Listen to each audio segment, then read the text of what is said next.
support sistemnya, artinya yaitu treatment itu tadi. Jadi selama itu dipastikan di sekelilingnya mereka, mereka akan thriving, mereka akan growing, dan mereka akan stay.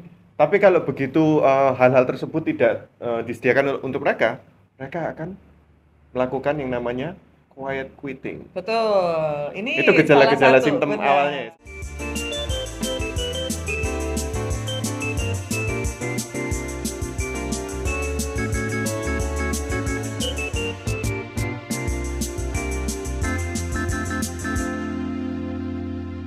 Pagi teman-teman semua, bersama dengan saya Stephen Lee, founder CEO dari Argres. Saya sudah memimpin beberapa podcast juga sebelumnya. Hari ini kita akan berbincang-bincang santai mengenai perbedaan antar generasi dan transisi dari satu generasi ke generasi yang lain, yaitu Gen Y atau milenial. Kita bertiga di sini, saya dan dua tamu saya yang terhormat di sini. Mereka adalah Gen Y atau milenial. Kita adalah Gen Y milenial ke Gen Z. Wait, Gen Z? Gen Z itu bukan pembangkit listrik, itu bukan ya? Oke, let me correct myself. Gen Z, oke? Maksud saya Gen Z. Nah, teman-teman pada tahu nggak? Sekitar 53% jumlah populasi di Indonesia ini itu didominasi oleh Gen Y, millennial, us, and Gen Z. Oke? Jadi, itu adalah usia-usia produktif. Sangat penting sekali, ini adalah yang akan meneruskan perjuangan NKRI kita, guys. Nah, hari ini saya didampingi oleh dua rekan profesional yang ada di kiri dan kanan saya. Saya akan mulai memperkenalkan. Di sebelah kanan saya ada Ibu Junita Tanjung. Bu. Hai. Oke, welcome and thanks for joining us here. You're Nah, welcome. Ibu ini ada hubungannya dengan City Corp atau Pak Cairul Tanjung nggak sih? Nggak ya? Saudara jauh. Saudara jauh ya? Hubungannya. Tapi nggak pernah ketemu in person? Ya nggak pernah lah. Oh, siapa tahu pernah silaturahmi gitu. Nggak pernah ya? Nggak pernah. Oke, nggak ada hubungannya. Nah, Ibu ini selaku Human Resource and System Consultant, guys, di dunia pendidikan dan dunia profesional selama belasan tahun. Nah, kebetulan saya dan beliau sekitar 2 minggu yang lalu kita mengadakan workshop ya, Yes. Ibu ya, Ya, di betul. Universitas Ciputra ya. Dan itu feedbacknya sangat luar biasa. Oleh karena itu kita memutuskan untuk melanjutkan sesi berikutnya. Waktu Ya. itu kita udah membicarakan Gen Z juga ya, Bu ya. Ya. Salah satu yang dibahas adalah Gen Z. Yes, we love talking about Gen Z because they are our successors ya. Yes. Do you agree on that? True. Excellent. I agree. Excellent. Nah, di sebelah kiri saya, oke, nggak kalah kerennya nih sama Bu Junita Tanjung. Ini ada Ibu Nora Putong. Bu Nora Putong ini selaku Education and Financial Consultant. Kalau saya salah, tolong dikoreksi ya, Bu ya. Ya, silakan. Aman ya. Nah, Ibu Nora ini juga berhadapan atau dealing dengan kliennya, kebanyakan kliennya itu Gen Z. Ya, Itu betul. face to face, one on one selama belasan tahun juga. Sih kan? Jadi mereka ini benar-benar rekan-rekan saya ini berhadapan dengan Gen Z in day to day-nya mereka. So, let's dig in and let's roll. We'll start with apa itu Gen Z, Bu Junita? Oke. Saya rasa nggak semua orang nggak tahu tentang Gen Z ya. Ada lah yang pasti sudah tahu tentang Gen Z. Tapi kita mau kupas, kita mau saling diskusi di sini, tukar pikiran ya. Nah, kalau dari saya pribadi, Gen Z itu kalau saya lihat ya di pengalaman saya dengan karakteristik yang ada, itu mereka orang-orang yang sangat mengutamakan teknologi, ya, berbasis teknologi. Terus orang-orangnya itu diverse, jadi suka keberagaman, multitasking ya. Jadi nggak bisa hanya untuk satu project aja. Kalau dia dikasih project ini, mereka malah kayak orang lapar gitu ya, happy gitu. Terus Gen Z itu juga, nah ini yang paling kelihatan tuh jiwa entrepreneurnya itu sangat tinggi ya. Mereka tuh karena mereka sangat kreatif ya. Jadi mereka kepingin bikin ini, usaha ini seperti itu ya. Tidak salah, itu bagus gitu ya. Lalu juga mereka tuh menuntut progresif. Jadi sukanya tuh sesuatu yang terus meningkat, maju, suka belajar. Itu yang saya lihat gitu ya. Di luar masalah kekurangannya ya. Jadi ya setiap generasi pasti ada kelebihan dan ada kekurangannya masing-masing ya. Nah, Gen Z ini mungkin yang perlu tahu dulu usia ya, rentang usianya itu di tahun 97 sampai 2012 ya. Kalau yang milenial itu antara 81 sampai 96. Yang perlu tahu dulu. Nah, kalau pengalaman saya menghadapi orang-orang Gen Z, ya itu yang saya alami ya. Selain masalah kelebihannya dia, mereka tuh maunya instan. Saya bukan mau mengecilkan ya orang-orang Gen Z, enggak. Saya hanya berbagi pengalaman dari yang saya alami ya. Mereka maunya instan, ya. Terus nggak bisa menghadapi pressure yang sangat tinggi, ya. Jadi kalau misalnya di-push, kasih tuntutan yang sangat tinggi, itu kayak orang bingung, nggak tahan. Secara mental tuh mereka nggak tahan. Mereka nggak pakai lama gitu, wes aku tak mundur, wes tak resign aja. Bener nggak guys? Ini by the way, kru yang di belakang kamera ini semua Gen Z nih. Tim kita nih yang di belakang layar. Setuju guys dengan statementnya Bu Ita? Setuju loh, dibetulkan Bu. Wah, gak salah berarti aku ya. Lanjut, kalau gitu lanjut, nggak ada yang perlu dikoreksi. Aman. Nah, tapi memang di pengalamanku itu di perusahaan kayak gitu. Jadi intinya itu mereka tuh kalau di-push ya, di-pressure sampai kadang kan kita nggak tahu ya, maksudnya kita dapat atasan seperti apa kan kita nggak tahu, kita nggak bisa milih ya jackpot gitu kan, istilahnya jackpot. Kalau kamu dapat atasan yang kebetulan aja atasanmu tuh baik ya, sangat membimbing kamu, paham gitu ya itu sih mungkin ya gampang-gampang aja. Setiap orang bisa dalam posisi yang nyaman, betul nggak? Ya pasti itu ya, saya masih nggak bisa dalam posisi nyaman, tapi begitu dalam posisi yang tidak nyaman, begitu dia di pressure baru kelihatan crack. Nggak pakai lama. Nah itu yang tak lihat ya selama ini. Jadi nggak lama, jadi cuma berapa bulan resign. Kalau bisa sampai bertahan lama itu berarti itu spesial. Kalau saya bilang tuh itu wah mereka adalah Gen Z yang spesial gitu ya. Karena secara umum tak lihat nggak kayak gitu. Ya, turnover rate-nya mereka di perusahaan itu tinggi. Yes, berarti, ya. turnover-nya sangat tinggi gitu ya untuk posisi ini. Kalau di tempat kerja, sih sekarang ini posisinya ada orang-orang Gen Z, tapi masih didominasi, paling banyak didominasi milenial. Apakah milenial nggak ada kekurangannya? Ya ada kekurangannya, tapi kita kan nggak lagi bahas itu. Boleh dibahas? Nggak apa-apa. Saya aman-aman aja kok. Silakan. Apa nih kekurangan kita? Penyeimbang ya, sebagai penyeimbang. Kalau sebenarnya ada ini ya, ada ciri-ciri yang mirip. Apa itu Sob? Di milenial. Milenial tuh masih ini sih, dia masih enggak menolak teknologi ya. Ya dia masih oke, masih bisa menerima teknologi dalam kehidupannya. Masih bukan orang yang enggak melek teknologi itu enggak. Karena mungkin terpaksa oleh keadaan ya Bu ya. Kita kan terpaksa oleh keadaannya karena pengembangan teknologi. Tapi jangan salah, saya banyak menemukan orang yang bukan karena terpaksa. Ini saya lihat sendiri ya di lingkungan kerja ya. Jadi mereka orang-orang yang memang suka teknologi. Nah, kalau aku lihat sih bersyukur ya masih ada orang-orang seperti itu ya di milenial ya. Tapi banyak kok juga orang-orang milenial yang masih melek teknologi. Ya kecuali yang generasi sebelumnya. Gen X atau baby boomers, mereka agak lebih kesulitan. Mereka berusaha untuk menyesuaikan kondisi yang ada karena tuntutan. Jadi mau tidak mau kayak gitu mereka ketinggalan. Tapi kalau milenial masih banyak yang melek teknologi. Bahkan staff-staffku pun rata-rata orang yang cukup melek dengan teknologi. Karena teknologi itu menarik ya. Maksudnya kita lahir di masa di mana TV itu masih tabung gitu ya. Terus kita mengikuti perkembangan sampai TV-nya jadi pipis. Iya, jadi tipis banget gitu. Bengkong. Ya, kemudian melengkung sekarang. Teknologinya mau macam-macam. Sekarang nggak perlu TV, pakai VR guys. Ya, itu sudah maju banget. Lama-lama tambahkan lebih ini dan memang apa ya, pengusaha mau nggak mau akan menyesuaikan. Nanti saya akan bahas lebih lanjut lah mengenai itu ya. Nah perlu saya garis bawahi mungkin Bu, jadi teknologi ini juga kan terus berkembang nih. Di zamannya kita, sosial medianya kita waktu itu kan ada Friendster, terus Facebook kan timbul kan. Tapi masih ada MySpace juga, Bu Nora betul. Facebook masih belum yang sampai gimana. Iya masih jalan Facebook, tapi di sana bisa kita melihat bahwa yang masih aktif menggunakan Facebook ini generasinya kita sama Gen X. Tapi Gen Z udah jarang main di Facebook. Mereka sekarang platformnya itu di Instagram sama di TikTok. YouTube tuh ya.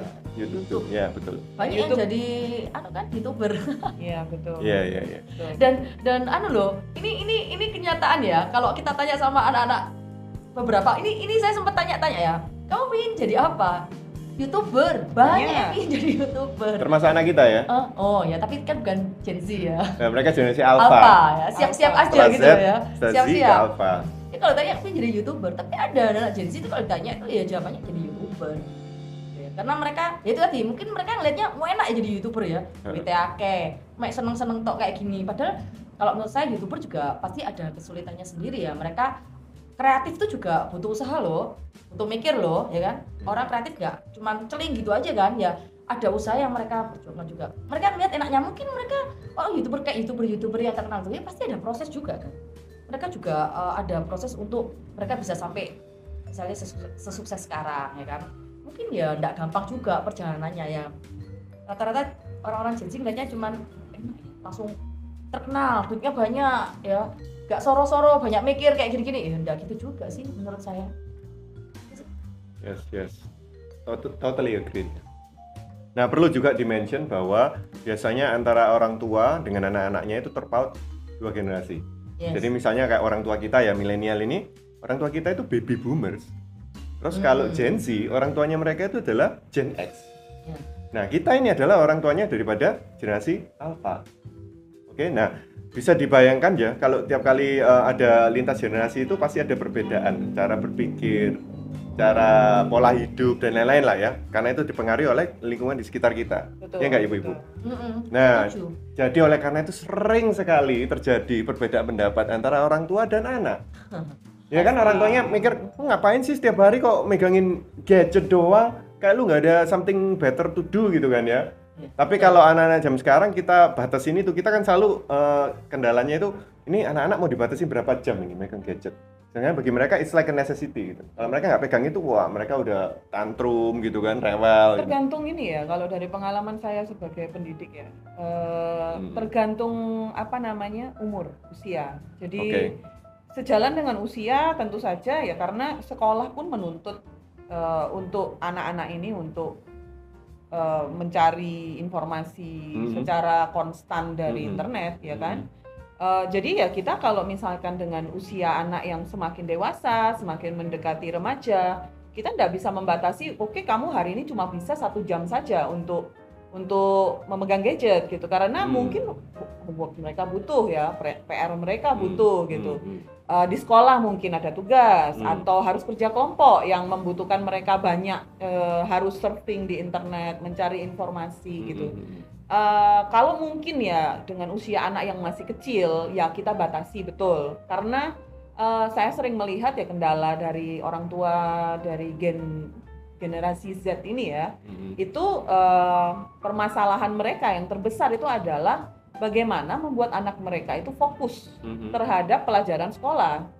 Nah, permasalahan fokus ini sebegitu besarnya sampai untuk sekarang ya, guru-guru yang menjadi tutor di luar sekolah itu harus istilahnya yang menghadapi pertama kali sebelum sekolah menghadapi itu adalah mereka menghadapi masalah fokus dari si anak ini. Anak ini tidak bisa diam, agak susah untuk disuruh, ayo duduk belajar, ini saya kasih buku, kerjakan tugas, sudah tidak bisa. Benar-benar susah, 1 jam aja susah untuk duduk, 30 menit aja susah gitu ya. Nah, ini sesuatu yang banyak orang tua yang mengeluh kepada saya dan mencoba untuk mencari solusi untuk ini gitu loh. Dan solusi apa yang Anda berikan? Untuk sementara ini ya saya lihat bahwa masalah itu ada di mereka itu terlalu banyak gadget, terlalu banyak screen time ya, istilahnya screen time ya. Keren ya. Untuk istilahnya itu seperti itu. Jadi kadang orang tua itu memberi screen time itu tanpa mereka sadari. Contoh misalkan, aduh anak saya GTM nggak bisa makan, makannya lama, saya kasih YouTube di depannya supaya anaknya tuh bisa sambil nonton sambil makan gitu, tambah lama. GTM itu apa, Bu? Bukan. Oh, bukan ya? Oh, salah kan? Saya nggak tahu juga salah ya. tafsir, Ini kan? istilahnya juga. Makanya saya menanyakan. Saya juga nggak ngerti. Ini istilah GTM. Kalau untuk anak-anak dan beberapa orang tua Gerakan tutup mulut. yang di komunitas saya, mereka punya betul. GTM, gerakan tutup mulut, jadi nggak mau makan. Benar, gangguan makan lah istilahnya. Dijeli makan itu susah. Betul. Jadi Tapi memang itu benar. Salah satu cirinya Gen Z itu memang itu, susah fokus. Susah fokus itu salah satu cirinya. Bahkan sekarang mereka yang sudah menginjak usia remaja ya, 12 tahun ya, sudah terbiasa oleh itu. Mereka pun sampai sekarang itu juga agak susah untuk fokus tentang sesuatu gitu loh. Seperti kata Ibu Bu ya, kalau dikasih proyek, baru dikasih proyek satu, semangat. Iya. Habis gitu ada proyek lagi, Ya, saya pindah gitu. Itu kan masalah fokus juga Pak di sana Pak. Jadi ada korelasinya, istilahnya seperti itu. Kalau menurut saya pendapat saya ya dari pengalaman. GTM-nya tadi apa Bu? Gangguan tutup mulut katanya. Betul. Gerakan tutup Anda mulut. setuju? Kalau Anda setuju? punyanya- Saya kurang tahu ini soalnya. Oh, tapi mendengar itu kan? Iya, saya Nah, sering oke. mendengar. Nah, itu berarti istilah. betul, sudah gerakan tutup mulut berarti. Soalnya itu di antara komunitas orang tua seperti itu. Iya, di Dan satu komunitas lagi mama. ya, Komunitas yang ibu-ibu lebih tepatnya. Betul, Karena saya betul. nggak pernah dengar istilah itu. Mohon maaf ya. Kelihatannya nggak pernah nyuapin anaknya ya Pak? Iya. Oh pernah, Pernah ya? pernah dong. Nggak pernah ngalamin mungkin ya, anaknya tutup mulut nggak Jarang mau makan. kan? Iya, iya. Saya bertahun-tahun Pak mengalami itu. Oke, kembali lagi ke yang tadi Mas. Teruskan perjuangan Anda. Ya, semangat Bu. Semangat. Apa yang tadi sempat bahas masalah pendidikan, saya tuh jadi teringat sesuatu gitu ya. Sebenarnya salah satu yang berbeda juga ya dari anak zaman sekarang ini dengan yang dulu ya, Gen Z dengan yang zamannya kita. Sadar nggak sih kalau anak-anak dulu tuh lebih manut sama orang tua, Manut. lebih Manut nurut, itu nurut nggak ya. wani macem-macem ya, Nggak berani bantahan ya enggak. Ya sekarang anak-anak lebih kritis. Gen Z ini lebih kritis. Betul, betul. Nah, ini menarik ini. Iya, lebih Kenapa nih? kritis. Kenapa ini, Bu? Hah? Pasti ada penyebabnya.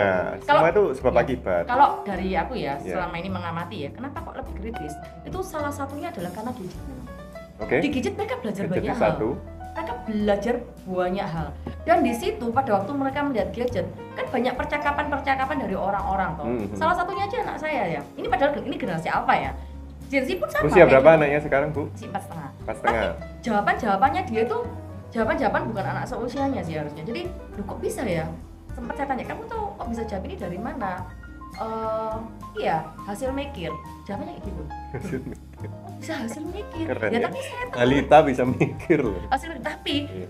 tapi saya tahu dia juga pasti tahunya juga salah satunya dari gadget. Karena di gadget ini kan juga banyak ya percakapan-percakapan atau apa sesuatu yang mereka melihat dan jadi pengalamannya mereka itu dari gadget itu banyak juga gitu loh. Oh, melihat A, B, C dan begitu beragamnya, ya kan? Nah, terus ya namanya anak kecil ya. Daya serapnya itu lah cepat. Betul. Anak Gen Z itu saya lihat juga pinter-pinter. Tak Memang. akui memang Yap. rata-rata pinter-pinter. Ya itu pengaruh mungkin karena kita ya sebagai manusia kita hidup di negara yang sudah lebih berkembang ya. Dan karena Amin. gizi juga ya, karena kita Medsos, juga ada bukan masalah informasi-informasi. kenapa kok anak-anak ini lebih dari awalnya gitu mereka lahir itu Oh, sudah iya. dengan otak yang istilahnya semangat, Gizi-gizinya penuh ya. gizi, penuh gizi mereka cukup gizinya. Selama kita hamil pun kita sebagai orang tua ya kita menjaga kehamilan, Yap. vitamin kita sudah istilahnya sudah dirutinkan gitu kan oleh dokter juga sudah dijaga. Jadi kita menghasilkan generasi yang luar biasa ini gitu loh. Ini ya tak tambahin lagi ya tadi masalah Silakan. kritis ya. Knowledge mereka secara knowledge kan pinter-pinter ya. Itu karena informasi ya mau nggak mau sekarang informasi itu kan membludak ya. Kita mau cari informasi itu gampang soro sekarang ya. Misalnya aku ingin tahu tentang apa gitu ya, tinggal aja kita Google searching. Kita tahu begitu banyak knowledge kan di situ. Nah, Betul. informasi yang begitu gampang untuk didapatkan, berarti kan knowledge-nya itu kan akan semakin banyak kan. Nah, Betul. itu yang membuat mereka tuh semakin apa ya? Ya pengetahuan umumnya semakin banyak, semakin cerdas, semakin kritis. Ya salah satunya juga itu. Betul. Informasi-informasi di medsos yang semakin mudah untuk didapatkan. Nah, ini efek Beda yang dengan zamannya kita dulu. Betul. Efek yang paling kelihatan ya di anak-anak Gen Z ini ya. Ini mereka itu lebih gampang untuk nerima perbedaan. Contoh Ya, untuk diverse tadi ya, suku, ras, agama, golongan, itu mereka lebih gampang untuk nerima. Bergaul dengan anak yang bukan dari golongan mereka, bukan misalkan dari ekonomi yang berbeda, itu gampang sekali buat mereka gitu. Dan kemudian salah satu yang saya lihat juga efeknya itu adalah mereka ini lebih empatinya lebih besar. Betul. Empati mereka itu terhadap Jiwa orang sosial. betul terhadap Jiwa orang sosial. lain itu lebih besar. Jadi lebih gampang kasihan, lebih hatinya tuh lebih lembut gitu ya. Betul ya guys ya? Apa betul? Setuju nih. Ya. By the way, kalau ada pertanyaan nih yang Silakan, nongol di silakan. IG Live, jangan malu-malu ya untuk melontarkan pertanyaan jadi- ke kita. Betul, itu salah satu yang saya lihat ya, yang positif dari mereka gitu. Saya sendiri Banyak yang juga positif, Bu. pasti Banyak. pasti banyak yang positif. Selain karena ya yang negatif-negatif yang kita tahu ya, tapi permasalahan yang kita yang kita hadapi di sekarang ini kadang itu masalahnya itu bukan terbatas oleh hal yang positif aja gitu loh. Hal yang positif itu bagus untuk mendukung mereka. Tetapi bagaimana aplikasinya mereka di dunia kerja? Jadi kita kembali lagi ke topik dunia kerja lagi gitu.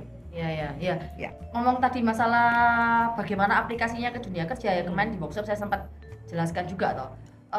Mereka punya hal positif yang baik, misalnya gini, aku ingin jenjang karir, itu good. Setiap orang ya, saya malah mengharapkan ya, kayak orang-orang di tempat kerja saya, dimanapun saya kerja, saya malah kepingin setiap orang tuh punya drive dalam hidupnya mereka, sehingga mereka bisa kerja dengan baik. Kalau kita hidup tidak punya drive, ya boring. Dorongan, motivasi. Ini monoton Goal kan, lebih ya ada tepatnya goal, ya, ada target goal, ya. betul. Nah, kalau mereka kejar karir itu bagus, itu sesuatu yang positif ya kan. Terus mereka kreatif ya kan. Nah, tapi itu tadi saya lihat itu kadang tidak tidak didampingi dengan action yang sejalan, gitu loh. Tidak signifikan dengan actionnya. Ya mungkin apa karena ini ya mereka disebut strawberry generation ya Bu ya? Ya bisa jadi Ya. ya. Jadi maunya ke timur, ya kan? Tujuannya dia ke timur, ya kan? Tapi prakteknya dia nggak ke timur, dia bisa muter-muter, bisa ke utara, bisa ke barat, ke selatan. Ini hanya perumpamaan aja ya. Itu yang saya lihat sih selama di tempat kerja saya kerja itu ya. Tapi jadi sekali tidak lagi terfokus ya, tidak terarah ya. Tapi sekali lagi ya, bukan 100% mereka orang-orang yang seperti itu semua. Ada orang-orang yang spesial yang tadi saya bilang. Orang-orang yang spesial yang ya dia bisa menyesuaikan dengan kelebihannya itu, dia bisa menyesuaikan. Nah, nanti saya akan bagi terakhir nanti tipsnya dari perusahaan tuh gimana kita harus menyikapi orang-orang seperti ini gitu ya.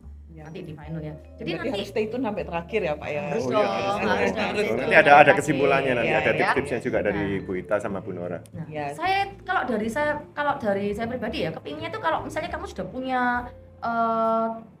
drive yang positif, goal yang bagus, punya karakteristik yang bagus seperti itu, ya harus sejalan dengan actionmu. Actionmu juga tunjukkan seperti itu gitu loh.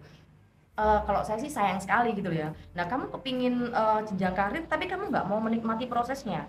Kamu maunya instan, jadi kayak bim salah bim celing, terus langsung hilang pindah tempat gitu. Nggak bisa ya kan. Nah, dengan proses yang harus dia jalani, ya orang instan pun misalnya gini ya, ada orang tuh mungkin bisa mencapai satu posisi tertentu ya. Dia bisa mencapai satu posisi tertentu dengan cepat. Ada yang mungkin butuh waktu 10 tahun, ada yang mungkin 3 tahun. Nah, tapi 3 tahun itu kan tetap proses. Ada proses yang harus dilewati gitu ya, kan. ini salah satu yang saya lihat juga kelemahannya. Mereka tuh FOMO. Yes. Betul. Fear of missing out. Fear of missing out ya. Mereka tuh salah satu kelemahan yang paling besar itu FOMO. Bener Paul itu. Well, itu bisa menjadi kelemahan juga kekuatan ya, karena dengan FOMO-nya mereka itu mereka selalu mengikuti tren yang ada. Betul. Jadi trennya apa? Nggak mau ketinggalan kan? Yes. Nggak mau ketinggalan kan? Jadi selalu update. Jadi nggak bakal katro. Tapi ya itu tadi, nanti efeknya itu ke masalah nanti jadinya ke masalah psikis. Betul. Ya, nanti akan lebih lanjut ya, kita bahas masalah itu ya. Istilahnya mereka, salah satu yang menarik dari catatan yang tadi Ibu bilang ya, Ibu kan mention mereka ini sudah istilahnya dibanjiri oleh informasi yang segitu banyak ya. Nah, salah satu minus lah, mungkin kekurangan sedikit lah yang saya lihat dari mereka ini, mereka tuh gampang melabeli diri mereka dengan sesuatu. Jadi kayak mereka tuh lihat tanda-tanda orang bipolar gitu. Nah, terus mereka dengan gampang bilang, apakah saya ini bipolar? Saya bipolar. Karena sensitivitasnya tinggi. Sensitivitasnya tinggi. Ya, itu terkait dengan EQ. Nah, kemudian kalau dengan cara seperti itu, Bu, sepengetahuan Ibu ya, sebagai sarjana psikologi juga dan pengalaman di tempat kerja, apa mereka ini jadi lebih cenderung istilahnya lebih rentan terhadap mental health lah. Kan rame ya sekarang ya. Dulu mana zaman kita mental health itu nggak bisa dibicarakan. Bahkan sekarang kalau mau ke istilahnya kita mau ke psikiater aja di bisik-bisik ya istilahnya, jangan-jangan dia gila gitu ya. Itu ada stigma istilahnya. Kalau sekarang mah anak-anak saya lihat Gen Z, iya mah saya lagi depresi gitu, gampang untuk cerita gitu ya. Nah, mereka gampang melabeli diri mereka itu gitu loh. Nah, kalau menurut Bu Ita gimana di tempat kerjanya? Ya, oke lah. Di luar masalah tempat kerja ya. Saya ngomong secara pengalaman aja secara global. Secara global ya. Jadi itu tadi benar ya. Kalau kita lihat itu sekarang memang trennya seperti itu. Dulu orang kalau mau itu takut ya. Ya aku dipikir gila atau apa sembunyi-sembunyi ya kan. Sekarang benar. Bahkan pernah tahu nggak orang tuh beramai-ramai loh misalnya di podcast dipanggili, mereka dengan sangat Santai pede, gitu ya Oh, dengan pede. sangat pede dan santai, ya menceritakan bahwa aku ada bipolar kayak gini. Sering kan kayak Padahal belum tentu. ada yang benar-benar memang bipolar. Ada yang karena benar sudah tapi ada yang belum sudah- tentu gitu. Nyerempet-nyerempet gitu ya, kan. tapi ada yang memang benar-benar sudah bipolar ya. Jadi Oke. tapi mereka nggak malu. malu untuk Istilahnya. mengakui itu gitu ya. Nah, itu sih terkait dengan masalah sensitivitas ya. Sensitivitas tiap-tiap orang ya. Jadi gini.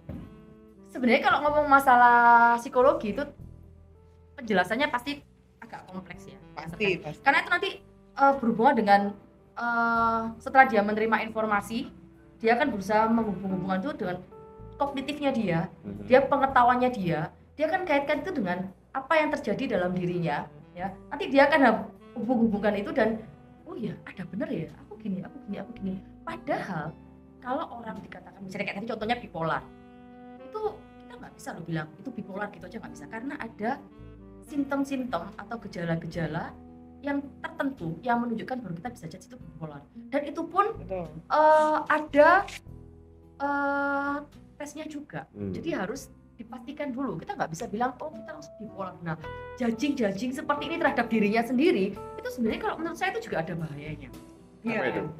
Bahayanya apa? Bahayanya apa? Mental health tadi, masalah mental health. Mhm. Ya, nanti kalau dia judging terhadap dirinya sendiri, aku kayak gini.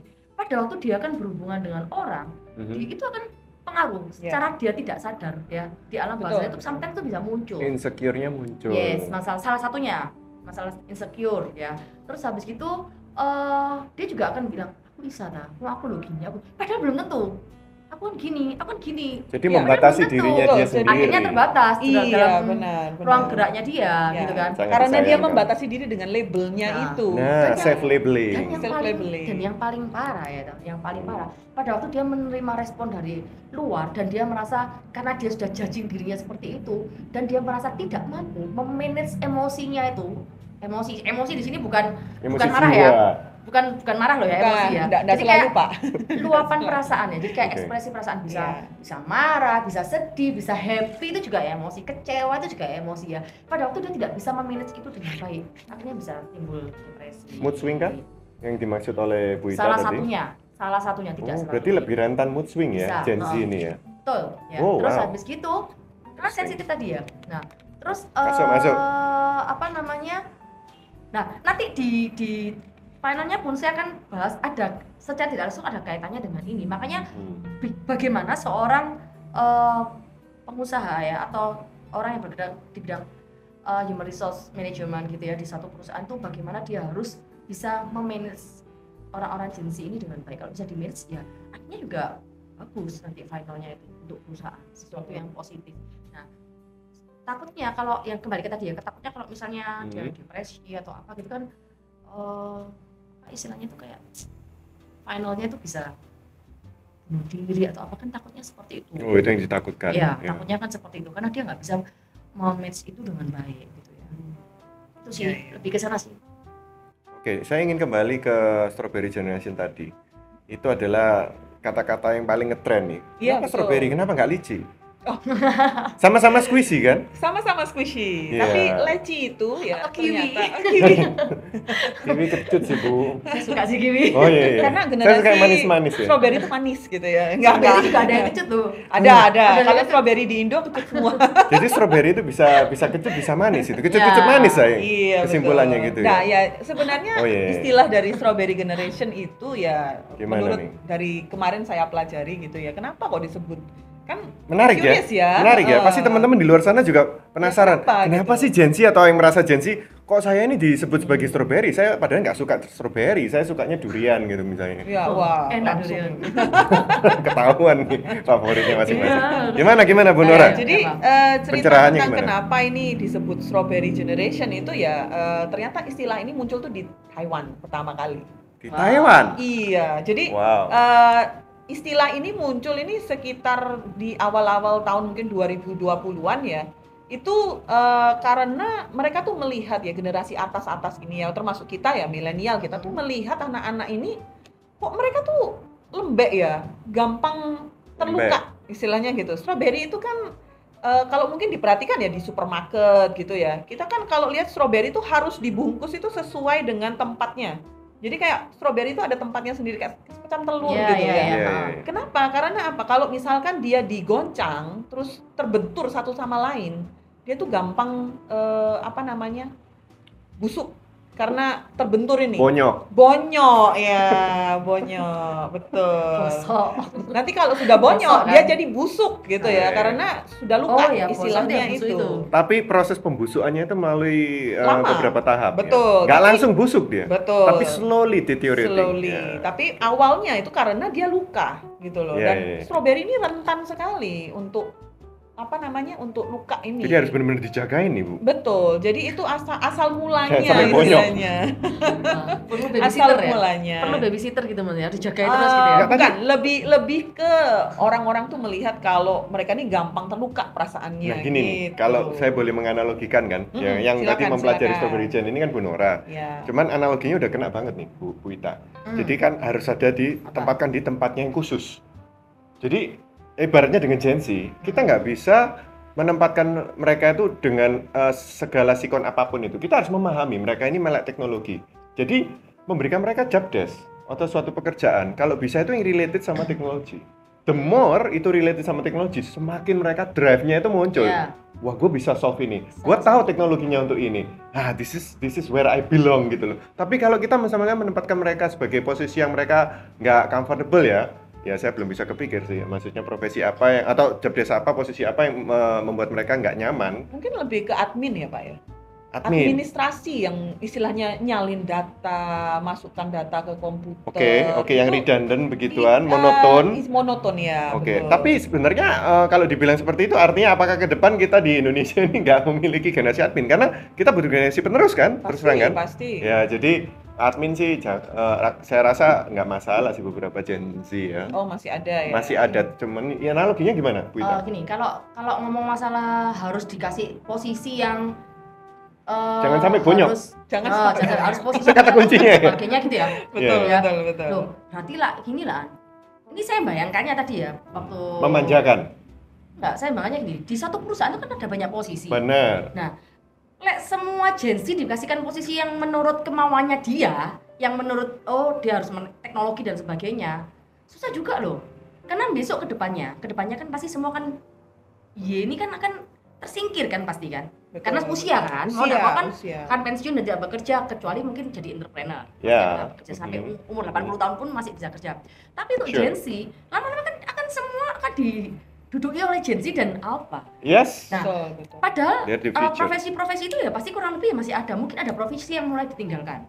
Tapi pasti masih ada banyak profesi yang sekarang ini ada. Setuju. Untuk kedepannya masih ada. Nah, kalau saya sih melihatnya bukan oke, salah satunya mungkin itu ya bisa dicarikan posisi. Tapi kan nggak bisa semuanya digitukan. Oh iya. Pak Steven ya kan? Yes, Nah, setuju banget. tapi Bu. mungkin di posisi-posisi itu perusahaan tuh harus mulai melek gitu ya. Mhm. Caranya bagaimana? Ya, misalnya nih membuat aktivitas yang terkait dengan pekerjaannya mereka yang mungkin membutuhkan apa? Oh, orangnya kreatif, yang membutuhkan kreativitas. Mhm. Jadi dibikin bagaimana di posisi itu yang mereka bisa tetap mengekspresikan kreativitasnya mereka. There you go. Seperti itu. Salah satunya Itu juga. kata kuncinya tuh. Ya kan? Nah, Harus ada terus- wadahnya. terus mari gitu, salah satunya lagi, mereka kan suka keberagaman. Ya sudah, kita harus menciptakan budaya yang non rasis di perusahaan. Ada perusahaan-perusahaan yang masih rasis loh. Diskriminasi. Ada yang masih rasis. Diskriminasi dan rasis masih ada. Rasis itu part of diskriminasi. Iya. Tapi Ini- diskriminasi itu lebih luas. Oke ya, jadi masih melihat, aku kalau misalnya untuk posisi ini aku maunya yang apa gitu ya. Mhm. Jadi masih melihat warna kulit atau Mhm, apa itu mhm, masih ada mhm. gitu ya. Jadi intinya itu kayak budaya seperti itu harus diciptakan juga. Kalau kita berhubungan dengan orang-orang Gen Z loh ya, karena mereka nggak suka sih. Mereka lebih sensitif. Tadi kan Iya, ini- betul. Kayak Mereka gitu. sensitif akan Mereka itu. tidak suka dengan Dan ingat mereka open minded diskriminasi. banget. Ya, Oh, sangat, iya. sangat. Mereka sangat open minded Yes, karena ya ini yes. karena kita sudah membiasakan mereka dengan segitu banyak informasi gitu ya, Yep. dengan orang yang berbagai macam warna kulit, dengan kepandaian yang berbagai macam juga yang mereka bisa tiru istilahnya seperti itu. Tidak Iya. melulu yang kulitnya Iya. harus sama dengan saya atau level ekonominya harus sama dengan saya. Itu kan Mhm. tidak melulu seperti itu. Mereka udah melihat itu gitu loh. Ya itu salah satunya memang betul. Boleh saya rangkum, Jadi Bu Nora? budaya ya, saya bilang Bu Ita? itu harus jadi budaya di perusahaan. Nah, budaya ini sebenarnya is part of support system ya. Jadi saya setuju completely dengan Bu Ita, nggak bisa sih ngotak-ngotakin masuk agensi itu cuman cocoknya pekerjaan ini. Berarti admin nggak boleh gitu. No, that's not actually That's the not point true. ya. Cuman karena mereka ini di label sebagai strawberry gen, karena ya ciri khasnya mereka itu sebenarnya wadah yang pas gini loh. Strawberry kalau misalnya kita taruh di atas, nggak mesti harus di tempat yang kayak telur itu. Iya. Misalnya kita taruh di piring atau di apa. Selama kita memastikan dia tidak rentan untuk maksudnya dia Saling ada lingkup bertumbukan geraknya. gitu. Iya ya. Jadi Iya. intinya itu harus ada wadahnya yang tadi udah disebutkan, harus bisa mereka apa ya mengekspresikan Ya, kreativitasnya. treatmentnya juga harus Support sistemnya, artinya yaitu treatment itu tadi. Jadi selama itu dipastikan di sekelilingnya mereka akan thriving, mereka akan growing, dan mereka akan stay. Tapi kalau begitu hal-hal tersebut tidak disediakan untuk mereka akan melakukan yang namanya quiet quitting. Betul. Ini Itu gejala-gejala salah satu, simptom benar. awalnya ya, sebelum mereka resign nih. Benar. Oh, nggak selalu, Pak. Oh, Jadi kadang selamanya itu begitu. Orang-orang itu Gawat itu. iya, Kemarin. quiet quitting ini sangat Magabut. banyak hubungannya. Sangat Magabut. banyak hubungannya dengan Gen Z ya. Karena ya ini saya nggak tahu ini adalah stigma atau apa, tapi tapi dijelasin dulu aja Bu. Nah, Quiet quitting boleh, itu boleh, ya, boleh, supaya, boleh. Ya, oke. bisa tahu apa Itu artinya. quiet quitting ya? Quiet quitting itu sebenarnya nggak ada hubungannya Pak sama berhenti kerja Pak sebenarnya. Walaupun namanya quitting ya. Diam-diam berhenti kalau di bahasa Ya, Indonesia kalau kan quiet quitting itu. Di translate ya, diterjemahkan Ini kayak istilah secara aja ya? iya itu hanya istilah aja. Intinya sebenarnya ya kalau mau disederhanakan banget, quiet quitting itu sebenarnya relasinya itu dengan saya tuh nggak mau dengan sukarela melakukan pekerjaan di luar apa yang harus saya lakukan. Nah, sementara di istilahnya kita ya sebagai entrepreneur ya, Bapak mungkin lebih pengalaman. Sebagai entrepreneur kita itu kayak merasa, loh, kan kalau misalkan orang mau maju, dia kan harus melakukan sesuatu di luar dari Extra mile. betul, go the extra miles gitu loh. Kalau kamu mau promosi misalnya di lingkungan kerja, kan kamu juga harus menunjukkan dong kalau kamu Setuju. pantas untuk itu gitu. Jadi dengan caranya apa? Mungkin lembur misalkan ya, mungkin ngambil lembur. Oh, Orang lain lembur. nggak lembur, dia lembur Oh, gitu. no. Semua bahas sendirian. masalah lembur. Oh, Gen tidak. Z sangat anti sama lembur ya. Betul. Tahu nggak kenapa? Mereka malah nggak kepingin lembur kalau bisa. Benar. Nggak, maksudnya ini saya bahas dari sisi perusahaan. Kita gitu ya. bahas di workshop sebelumnya. Ya. Gen Z tidak mau lembur karena apa? Mereka tuh Kenapa? Karena Dijelasin. mereka itu sangat ini ya, concern banget dengan work life balance. Yes.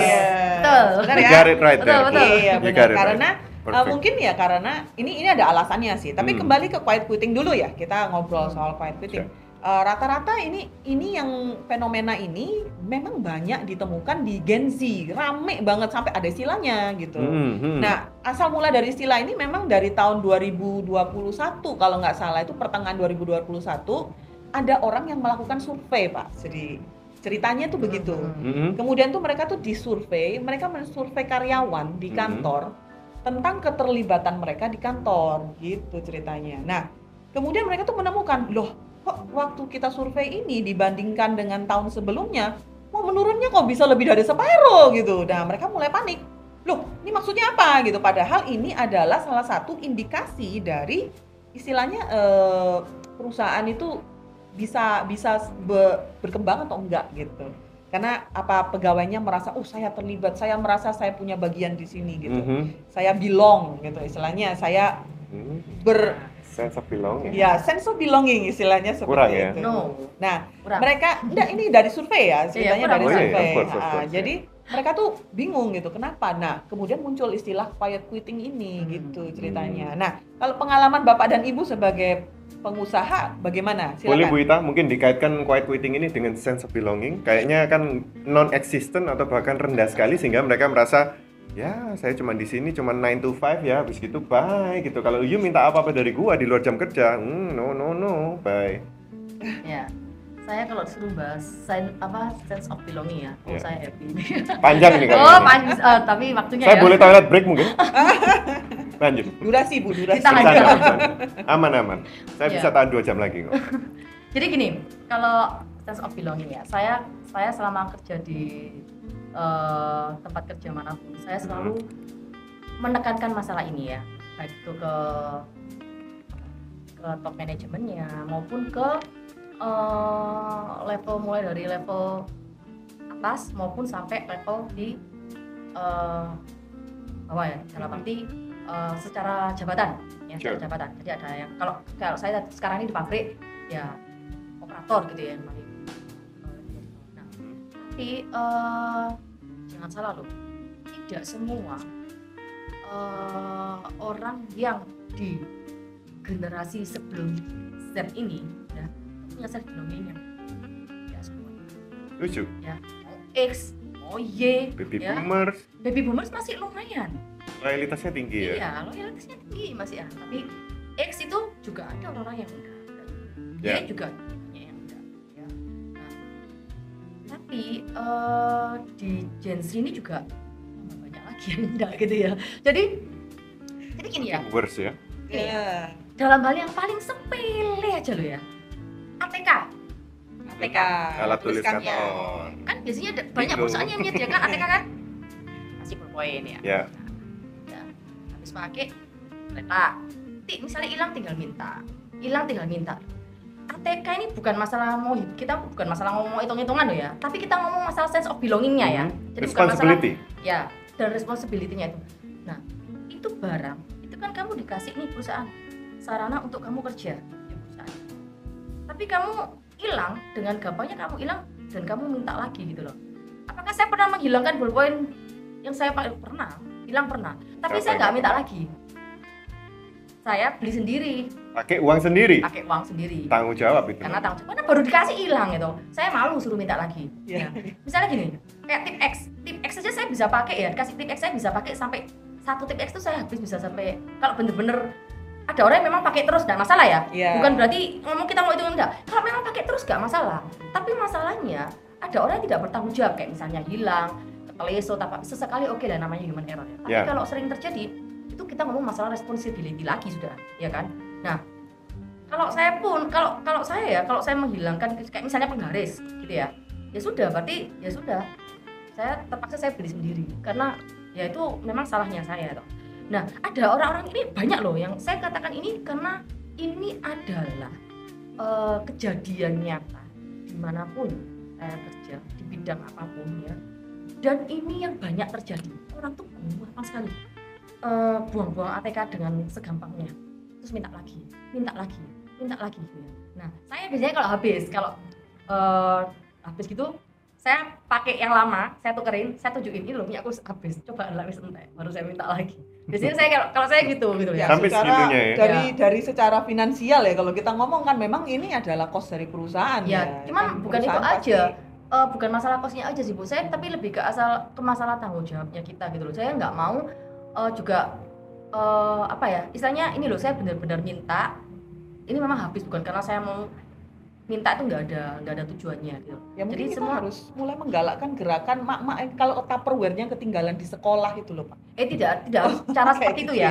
Cara bisa berbagai cara. Ini hanya cara yang saya lakukan. Cara bisa berbeda Bu, metodenya nggak persis sama. Ini saya hanya sharing berdasarkan Aman. apa yang biasa saya lakukan. Aman, Ya, aman, ya, aman. seperti itu. Tenang, Jadi Bu. intinya itu, nah ini saya pernah sharing ya sama atasan saya dulu di tempat kerja. Saya punya atasan tuh, dia bilang dia tuh pernah ya di tempat kerjanya dia tuh karena sering ballpoint tuh hilang, akhirnya perusahaannya ini agak jengkel gitu. Udah SP. mulai nggak mempan. Oh, di SP sampean udah. Loh, kalau sudah parah iya pastilah. Wih, Kan dia hanya karena nanya. menghilangkan ATK Loh, sampai kena kalau- SP. Kalau Berulang sering- kali. berulang kali dan nggak ada tanggung jawabnya, ya akhirnya dia memutuskan, Efek jerah ya. perusahaan itu memutuskan untuk stop, mulai sekarang kamu nggak akan dapat ATK, kamu bawa ATK sendiri-sendiri dari rumah. Ya. Jadi intinya kamu kerja itu kamu harus bawa senjata kan, yaitu anggap aja itu senjatamu. Mhm. Tahu nggak, pada waktu dia menggalakkan program itu setiap orang harus bawa ATK sendiri-sendiri, Mhm. ya kan? Alat tulisnya yang bukan yang loh Bu, yang kayak printer apa ya, itu kan masuk, bukan ini ya, itu Ya, pasti ya. dari perusahaan. Tapi kalau alat-alat tulis yang simpel-simpel tuh, yang kecil-kecil, Yang bisa dibawa. nah, itu ternyata dalam 1 tahun mereka bisa hemat M. Betul. Miliar. Karena saya sudah ngomong kan itu kaitannya dengan cost. Ternyata. Nah, berarti dari sini kita harus Rasanya perlu diberlakukan di sini ya guys ya. Kita harus garis bawahi ya. Nomor ATK ya. Kita harus jangan Pak, itu kan cara yang dilakukan Senjata. Saran daripada Senjata. Bu Ita ya. Jadi jangan salahkan saya. Sharing loh Pak. Salahkan Bu Ita. Di tempat saya masih ada ATK. Cuman Aman. bagaimana kita bertanggung jawab gitu loh ya terhadap alat kerjanya kita gitu loh. Ya, itu hal yang simpel terkait dengan sense of belonging gitu ya. Kebersihan, ya kan? Kebersihan tempat kerjanya kita. Apakah kita buang sampah sembarangan? Itu kan juga terkait dengan sense of belonging ya kan? Yep. Yang lebih tinggi lagi itu yang simpel sebenarnya lebih tinggi banyak lah, pasti banyak gitu. Alat kerja yang mungkin yang kayak kendaraan, mungkin kita kasih fasilitas kendaraan. Semua tuh ada tanggung jawab yang harus kita pikirkan terkait dengan sense of belonging. Nah, kalau dari hal yang kecil-kecil gini aja kita nggak punya rasa memiliki ya, seperti ya sama lah kalau kita punya barang pribadi ya, punya barang pribadi kan kita kadang kalau kita belinya, apalagi kalau belinya harganya mahal kita kan pasti eman-eman. Nggak tahu lagi kalau ada orang yang misalnya hilang gampang lah tuku mana bae duwe akeh gitu ya. Gampang lah mungkin ya itu, nah itu nggak tahu itu di luar itu ya. Jadi sama lah kita di tempat kerjanya kita juga harus punya perasaan seperti itu gitu. Seperti ini soal ini seperti bagian dari diri saya. Setuju. Jadi nggak sembarangan gitu loh. Kamu kerja nggak sembarangan, kamu pakai peralatan kerja nggak sembarangan ya. Nah banyak orang tuh setelah pakai peralatan kerja misalnya teknik aja lah ya. Kayak kapan hari itu pernah tuh saya keliling, saya kaget ini apa-apaan ya. Maksudnya berantakan ya. Ini dipakai enggak sih Bu? Terus kenapa kok berantakan kayak gini? Tak suruh kembalikan, enggak ada labelingnya. Ini maksudnya ini barang-barang apa enggak jelas. Loh, terus ini kenapa kok kosong-kosong? Jawabannya enak, hilang. Enak ya jawabannya hilang. Gak melok tunggu soalnya. Jadi ngomongnya gampang, hilang. Ya kan? Nah, hal-hal seperti ini ya, maksudnya kalau kamu punya sense of belonging, kamu gak akan seperti itu. Setelah kamu pakai dan kamu gak pakai, kamu kembalikan. Tuh, kamu kembalikan. Ini hal simpel-simpel, ya kan? Sama, setelah kamu kerja ya, kamu barangmu berantakan. Ya sudah tuh ditotoi di tempatnya yang rapi. Ini sense of belonging loh. Kursi dikembalikan ke tempatnya. Habis meeting, berantakan toh, ya udah kembalikan kursi ke tempatnya masing-masing. Kalau ada sampah dibuangin lah, kita buang, apa salahnya kita buang. Lampu dimatikan, itu sense of belonging. Dan itu yang jarang sekali saya lihat di Gen Z. Bukan saya bilang tidak ada loh ya, ada ya, tapi banyak yang tidak. Saya boleh menyimpulkan di sini ibu-ibu. Ya. Jadi tadi quiet quitting, terus itu nyambung di sense of belonging. Boleh nggak saya ada korelasi ya? Saya menarik suatu kesimpulan di sini bahwa salah satu ciri-ciri simptom ya quiet quitting ini di Gen Z itu adalah sense of belongingnya nihil atau sangat-sangat kurang. Jadi kelihatan di sana. Oh, misalnya cara kita melihat itu, oh ini kayaknya lagi melakukan quiet quitting nih si anak ini karena sense of belonging sudah tidak ada. Iya loh, benar ya? Iya, boleh ya? Loh, boleh. Saya tarik kesimpulan seperti itu ya. Kalau Setuju? kamu saya salah satunya ya, cuma salah satu loh. Salah satu loh, saya nggak ngomong satu-satunya. Bukan satu-satunya, salah satunya memang iya. Ya, soalnya gini ya, kalau tadi saya belum selesai mengaitkan antara self belonging dengan ini hanya contoh loh ATK, masih sense of belonging itu luas banget loh, nggak cuma ATK doang. Hanya contoh sepele. Nah, jam kalau istirahat dan lain-lain ya. Nah, kalau yang mau lebih besar lagi terkait dengan masalah tugas. Ya. Tanggung jawab. Ya, terkait dengan masalah tanggung jawab itu yang lebih besar lagi. Ya, ada hubungannya, ada. Ya, mereka kasih ya sebisanya. Aku digaji segini, ya kan? Aku digaji segini, ya wes. Ya, aku kan memberikan segini. Gitu kan? Betul, nah, betul. Tapi kalau orang itu punya... sampai ada tagarnya loh di Twitter namanya @yourwage. What? Ada. Oh ya? Iya. Oh, baru tahu saya kalau ini. Ini something new ini. Ya karena kan saya gaulnya dengan anak-anak Gen Z ya. Iya. Ya. Masih kelihatan seperti Gen Z kok. Terima kasih. Iya enggak? Iyalah. Awet muda. Lanjut lagi, kembali lagi. Jadi tadi sampai mana ya? Mungkin aku tambahin sedikit ya. Quiet quitting ini hanya nggak terjadi hanya di tempat kerja. Ya.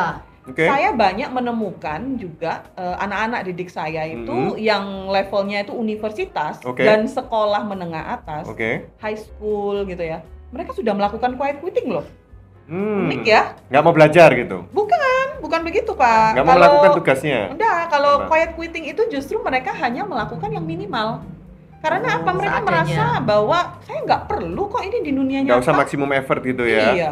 Pokoknya asal jadi gitu. Nggak Jadi, kepake, ya, nggak kepake. betul. Di dunia kerja kan juga mungkin nggak pakai gini. Betul. Alasan mereka Meremehkan. kan saya nanti gede saya mau jadi gamer, mau jadi YouTuber. streamer.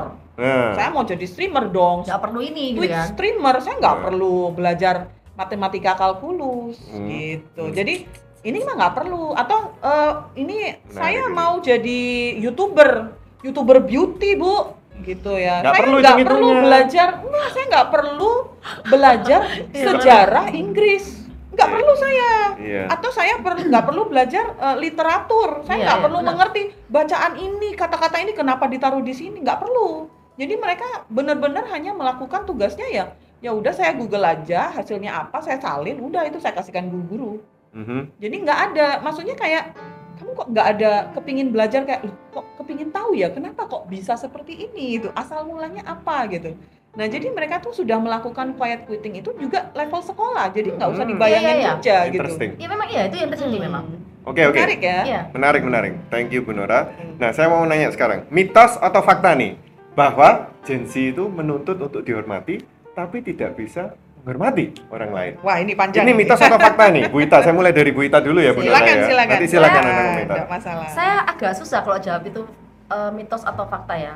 Tapi maksudnya saya nggak pernah lihat hasil survei atau apa ya. Saya Mohon nggak maaf, pernah saya potong dulu. Tidak. Keep it short Bu, karena ada pertanyaan. Nanti setelah kita bahas ini, lihat. Iya ya. nanti ada pertanyaannya. 1 atau 2 pertanyaannya? 2 pertanyaan. Oke, lanjut. Maaf, saya prepare Anda dulu. Oke, tadi ngomong apa? Oh ya, ngomong masalah Maaf. mitos atau fakta ya. Mitos atau fakta ya. Minum dulu mungkin. Iya. Nah, jadi gini. Jawab dulu, mitos atau fakta, terus Gini, dijelaskan. Saya kalau ngomong seperti itu, saya nggak pernah tahu hasil surveinya, ya kan? Tapi saya hanya melihat Nggak ada berdasarkan yang saya alamin aja. Ya, apakah tadi tolong Gen Z itu menuntut untuk dihormati, tapi tidak bisa menghormati. beberapa memang seperti itu. Beberapa ya. Hanya beberapa ya. Berapa ya. persen nih? Loh, saya nggak Langsung pernah. aja saya tahu. Kalau berapa persen sih? Tadi saya kan nggak udah pernah. bilang nggak ada surveinya, Nggak Pak. Nah, saya yang mensurvei. Justru nggak ada survei, saya adakan. Ya, diadakan. Saya juga nggak pegang datanya nih guys ya. Kalau beberapa, ya ada beberapa. Tapi sebentar. Definisi pengen dihormatinya seperti apa dulu Pak? Dijelasin. Siap? Atau gimana? Kalau dijelasin dulu Pak. Atau Mungkin dari pendapatnya. Maunya Begini, direspek gitu maksudnya. Begini Bu. Maunya dihargai gitu. Ya, lebih ke situ. Hasil kerjanya maunya dihargai, jadi kita tidak mau menghargai hasil kerjanya orang misalnya seperti itu. Yes. Iya, Ya, iya. jadi mungkin lebih ke self ya, maksudnya Iya. mereka self respect gitu. Ya, berarti satu pemahaman ya. Sama tamu pemahamannya beda gitu kan ya. Clear? Clear. Nah, mungkin Lanjut. ya dari sisi itu Nah. dulu. Mungkin Bu Nora punya pemahaman yang berbeda. Nah, Anda belum Enggak, selesai. Enggak belum selesai. Enggak, saya dulu tetap enggak. Mungkin Jangan Bu Nora lempar punya pertanyaan. pemahaman yang Pasti. Saya enggak tanya Pak. Tenang aja Pak. Jadi Saya minum dulu ya, Silakan, sebelum saya silakan. digampar. iya. Wah, Pak, bahaya loh Pak ngomong gitu, Pak. Nanti Nanti bisa saya- jadi thumbnail. Oh, Pak. enggak, saya hanya Langsung bercanda. kontroversi. Image-nya nanti Joking saya guys, gampar nanti. joking guys, joking ya, joking. Love and peace, love and peace. Nanti image-nya saya tukang gampar nih, Pak. Oh enggak, bukan begitu maksud saya. Lanjut Bu. Ya, jadi ada beberapa yang memang seperti itu yang saya lihat ya toh. Tapi kalau misalnya ditanya kira-kira kenapa ya kok bisa seperti itu? Nah, saya mungkin berusaha mengkaitkan dengan fenomena zaman sekarang. Tadi kan kita sempat di awal-awal bahas mengenai orang tua dan anak ya. Kalau zaman dulu orang tua kan kalau ngomongnya gini-gini manut gitu kan, ke manutnya. Saya pun salah satu anak yang manut sama orang tua. Ya. Jadi Percaya. jadi ya itu, dan rata-rata memang di zamannya dulu seperti itu. Sama guru juga sama kan. Betul. Lebih ke nurut, enggak berani macem-macem, ya kan? Nah, terus kalau dilihat dengan zaman sekarang beda. Apa bedanya? Ya mereka berani bantah, Pak. Mananya gimana contoh? Berani jawab, oh enggak gitu kok, aku gini kok, gini kok. Biasanya seperti ini. Mereka lebih kritis kan, berani untuk menjawab terus gitu loh. Nah, kalau dulu kan masih menjawab tuh mungkin ada sungkan nih karena dia orang yang lebih tua. Apakah sebenarnya tuh kalau menjawab tuh pasti salah? Ya enggak juga, tergantung kamu jawabnya seperti apa, cara menjawabmu seperti apa, isi jawabanmu seperti apa, kan tergantung itu juga kan. Yes. Bukan berarti kalau jawab itu salah loh ya. Oh iya. Enggak loh ya. Iya. Tapi bagaimana kamu menjawabnya, ya kan? ada tata keramanya atau aturannya seperti itu kan. Lihat siapa yang kamu ngobrol sama siapa. Ngomong gitu. sama siapa, isinya itu apa, seperti itu kan nggak boleh juga ngawur atau sembarangan. Nah itu, terus kalau ini saya kaitkan ini dengan masalah ini ya, antara orang tua di pendidikan, di dunia pendidikan sama anak gitu ya. Kalau misalnya guru-gurunya kita nggak bikin PR gitu ya, terus kita dihukum itu, kita gak wani lapor sama orang tua ya toh, bener nggak? Nggak berani ya. Tambah diamui ya toh. Ya, Loh, berarti kamu udah ngerjain PR ya kamu ya? Double Berarti whammy. males wah. Double Ya, whammy. double malah kan ya. Pak. Habis gitu kalau misalnya saya masih ingat itu ya, di zaman saya sekolah, kalau ada yang nggak kerja PR atau yang kurang aja tuh ininya tuh dijuwer gitu loh, Sampai merah ya. sampai muera. Ada teman yang seperti itu. Terus ada yang dulu Berdiri kaki satu di belakangnya guru. ya ini ya kan, disuruh lari kalau telat ya kan. Pengalaman pribadi. Pengalaman. Oh enggak ada. Saya anak yang selalu bikin PR, Pak. Tas dulu, Itu tas. saya Iya, kok. tas dulu. Saya cari teman dan Iya. Jadi kadang suruh lari toh, suruh keliling lapangan kalau terlambat gitu Betul, kan. Ada yang betul. sampai mungkin ya karena kita satu sekolah ya, kita ingat nggak ada guru yang suka pukul sini kalau nggak bikin PR, Ya. misalnya pertama Ya, gitu, ya, waduh ya. kan sakit gitu ya. Ya, ya. Tapi kalau kita cerita, wah kita tambah dimarahin. Apakah kita benci sama gurunya? Ya udah juga sih. Enggak, Biasanya juga ada, ya, maksudnya ya. Ya no hard feeling ya. Iya, Kita maksudnya belajar ya, disiplin dari situ, guys. Bisa Justru lebih ya. tough Itu ya. yang membuat Belajar yang kita namanya tough. belajar Iya. lebih tough, lebih Betul, disiplin gitu kan. betul. Yap. Nah kalau sekarang, ceritanya. Gimana? Ya, Sekarang jadi, gimana? kalau sekarang lain. Jadi kalau sekarang ini guru dalam tanda kutip seperti agak takut ya sama murid. Bukan agak takut langsung. Hah? Takut Tergantung langsung. sekolahnya Pak. Memang Oke. kalau yang di pengalaman saya, iya seperti, dan saya pernah interview beberapa guru-guru dari beberapa sekolah, mereka takut. Takut Mereka diviralkan. Takut, karena ada yang diviralkan kan memang. Pasti. Ya, memang ada yang diviralkan. Rekam Rame loh. itu ya. Apa-apa Anda pukul sekarang- saya jangan rekam. Apa sekarang direkam toh? Iya. Bahaya kan? Oh viral terus namanya langsung Iya. terkenal, walaupun mungkin dia ada reasonnya kenapa melakukan itu ya. Jadi Ya. sekarang ini apa ya? Kita guru-guru nggak bisa loh main jewer gitu aja sama anak atau pukul Bentak apa? gitu. Jangan kan? Ya bentak aja sudah. Nah, Itu itu juga- juga pengalaman saya pribadi Iya kan? itu menaikkan Nada. cuma naikkan nada kayak bukan bentak ya mungkin ya. Ngomongnya jadi tinggi, agak tinggi. ngomongnya- Ada penekanan. Jadi betul. kasus. Jadi kasus. Jadi kasus. Jadi kasus. Sekarang jadi kasus kalau hal Betul, kayak gitu ya kan. betul. Jadi istilahnya guru ini sekarang apa ya? Geraknya agak dibatasi. dibatasi ya, lebih tepatnya dibatasi. Dalam mendidik itu sangat terbatas sekali metode-metode yang Benar. kita bisa Yes. jalankan. Sementara Yes. orang tua juga mengharapkan bahwa aku kan banyak kerja ya. Mhm. Maksudnya orang tua, ibu bekerja, bapak bekerja, Yes. tuntutan ekonomi. Yes. Dan mereka itu dengan harapan kalau anak saya sekolahkan di sekolah yang baik, Mhm. mereka itu bisa diajar oleh gurunya. Ya. Tapi gurunya dipagari. Nah, ini unik. Ya, Ini terus gimana gimana nih? gurunya Nah. bergerak?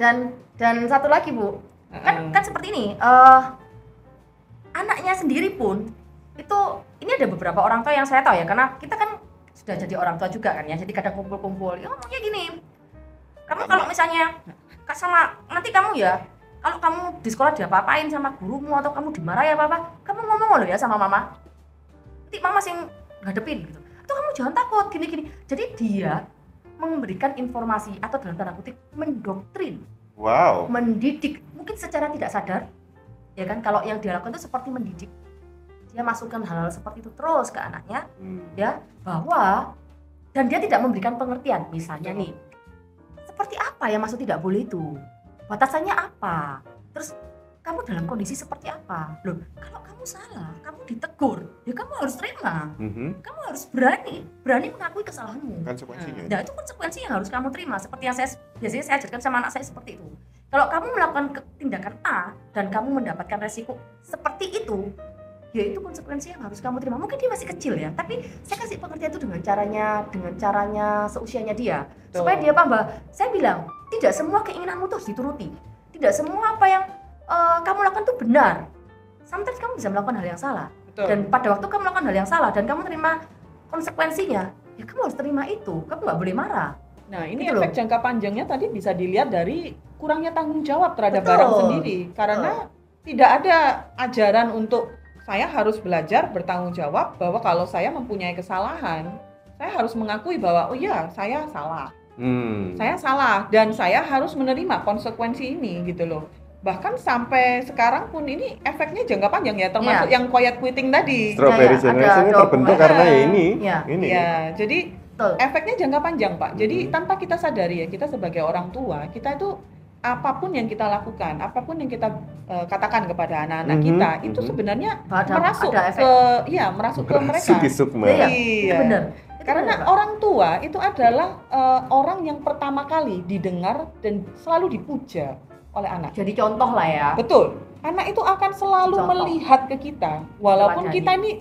walaupun kita jahat, kita baik, anak itu akan melihat semua yang kita lakukan dan mereka meniru. Siapa sih orang tua yang nggak sayang anak ya? Betul. Tapi saking sayangnya itu terkadang Caranya ya salah. caranya Kadang salah. salah. Jadi Caranya memanjakan anak ya tanda kutip ya saya ngomong manja ya kan karena ya of course ada waktunya Pasti memanjakan kita harus adalah. Iya. Tapi saatnya mendisiplinkan anak itu untuk kebaikan mereka sendiri betul. supaya mereka itu tumbuh dengan tangguh dan penuh rasa tanggung jawab. Iya. Setuju atau setuju? Gak ada pilihan lain. Ada Betul, pilihan. iya. Tapi mau nggak mau setuju. Harus.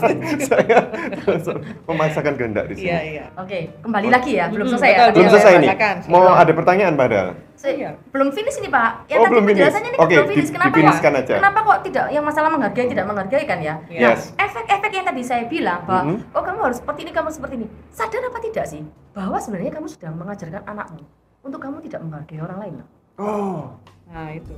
ini benar Kamu harus sekali selalu nih. Secara didengar- tidak langsung. kamu harus selalu didengarkan, Betul. tapi kamu Luar tidak mau biasa. mendengarkan, Benar. ya kan? Kamu harus selalu yang menerima, kamu tidak mau give. Kamu tidak mau memberi. Kamu harus Berarti lebih selfish ya, iya. lebih egois. Sebenarnya ya. Egosentris. Egosentris. Sebenarnya kalau menurut saya karakter-karakter Gen Z yang saat ini ada ini sebenarnya juga tidak lepas dari peran pendidikan dari orang. Berarti kita dong. Selain dengan Oh, bukan. Atasnya kita berarti ya, Iya. Gen X ya. komunitas. Ini ya. tamparan ke diri sendiri. Iya, betul. Pasti ada lah peran dari orang tua yang mungkin tidak sadar karena memang terlalu sayang di anaknya, terlalu melindungi anaknya, sehingga anaknya tidak belajar sesuatu. Jadi kalau misalnya ada sesuatu di sekolah yang mungkin kayak tadi tuh tiba-tiba dikerasi terus dia nggak terima kan, dia lapor mama aku tadi dimarahi, padahal duduk dimarahi cuman ngomongnya tinggi mungkin ya, dimarahi gini. Nah ini sayangnya orang tua tidak berusaha untuk menyaring itu terlebih dahulu, mencari tahu apa penyebabnya, ceritanya itu bagaimana. Enggak, ngamuk sih, emosi sih, oh ini Ngelabrak sekolahnya. dan di Iya. depan anak bisa Betul, jadi di depan. Nah, kenapa saya bilang di depan anak? Itu yang terjadi. Ada pada waktu saya pernah interview. Saya tuh pernah interview. Ada beberapa guru tuh dari satu sekolah tuh lumayan berbondong-bondong masuk. Terus pada waktu ditanyain, ternyata mereka tidak nyaman. Tidak nyamannya tuh karena mereka sudah dikasih titipan bahwa kamu jangan macam-macam loh ya sama muridnya. Ya, jadi kalau misalnya muridnya salah ya sudah, maksudnya kalau bukan sampai gurunya misalnya kayak tadi ngomongnya nih dikit dan orangnya enggak terima, itu mereka didudukan bareng-bareng.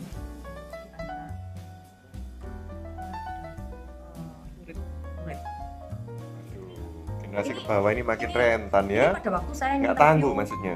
Iya, itu kan efek ya. Jadi efek pada secara waktu saya trickle rekrutmen, effect. pada waktu saya melakukan rekrutmen, ya seperti itu. Jadi dari sekolah lain misalnya, jadi Jangan. ya itu kan rentan. Berarti kan kamu secara tidak sadar itu kayak